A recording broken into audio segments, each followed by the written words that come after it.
Welcome to The Explainer. If you're deep into the fandom, you know exactly what we're tackling today.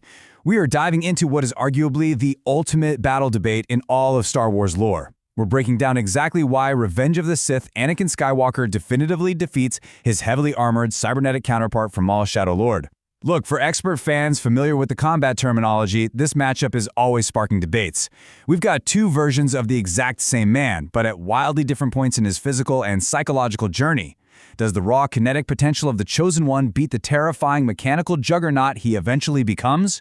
Well, we're going to break down the hard data, the combat scaling, and the official tier rankings to give you the definitive answer. All right, let's kick things off by putting some respect on Vader's name and looking at this incredible feat in Maul Shadow Lord. In this storyline, suited Vader totally validates his insane reputation by stepping into a 1 versus 3 scenario and just utterly outperforming everyone. He doesn't just survive, he dominates Maul, Master Daki, and Devin all at the same time. I mean, it's a massive testament to his sheer combat presence. Managing multiple, high-level threats like that makes him seem virtually unstoppable, and frankly, he really is an absolute powerhouse. But seeing a dominant showing like that right out of the gate, it really begs the question, doesn't it? If suited Vader is pulling off this kind of absolute madness, taking on 3 warriors at once, how on earth could he possibly lose to his younger, unarmored self? It's so easy to look at that massive armor and those heavy, crushing strikes and just assume he got a massive upgrade. But as we know, in the world of high-level lightsaber combat, physical bulk only tells a fraction of the story. To get to the bottom of this, we're going to run through a strict tale of the tape. We'll look at his Shadow Lord feats, compare base strength and speed, break down the Dooku combat scaling, factor in the dark side amp, and finally, look at the definitive tier verdict. Starting right off with Section 1, Vader's Shadow Lord feats. So, looking closely at this 1 versus 3, there's a really specific in-character detail we gotta talk about regarding Vader's fighting style. We know Vader actively switches from a one-handed to a two-handed grip based on how much of a threat he thinks you are. When he's using a one-handed grip, he's holding back. He's totally toying with his opponents. But he's forced to switch to that two-handed grip for actual threats. He drops all the arrogance and goes all out against Master Daki. But here is the absolute most critical data point. Even with Vader trying his hardest, Daki still manages to land a direct hit on him. That is a vulnerability we absolutely cannot ignore. Moving right into Section 2, comparing their base strength and speed. When we break down the combat attributes side by side, it's actually a pretty clean split. Look, we can completely concede that suited Vader takes the strength and durability categories. I mean, the guy's cybernetics literally let him tank a lightsaber strike to the arm from Daki with 0 functional damage. That's insane. However, Anakin completely overwhelms him in combat speed, pure dueling skill, and raw force power. While Vader relies on really heavy, crushing telekinesis, Anakin's unbridled organic connection to the Force allows him to move at blinding speeds, literally disarming Count Dooku in seconds. So it's clunky armor versus overwhelming technical speed. Alright, Section 3, let's look at the Dooku combat scaling. This comparison brilliantly illustrates the massive gap we're talking about.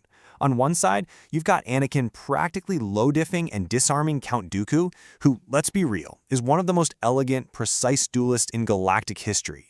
And then on the other side, you've got suited Vader going all out with his two-handed grip, and he's still struggling to dodge a hit from Master Daki. Let's actually run the math on this scaling, because it is incredibly telling. We know from a couple episodes prior that Daki is completely relative to Maul. They fought evenly, with Maul only having a very slight edge. Now, we also know Maul is unquantifiably better than his Clone Wars Season 7 self, right? And that Season 7 Maul is basically relative to Ahsoka. Ahsoka, in turn, scales way below Dooku. So, using transitive scaling, Dooku, the guy Anakin completely dismantled, sits in a fundamentally higher tier than anyone suited Vader struggled against in Maul Shadow Lord. Which brings us to Section 4, the massive impact of the dark side amp.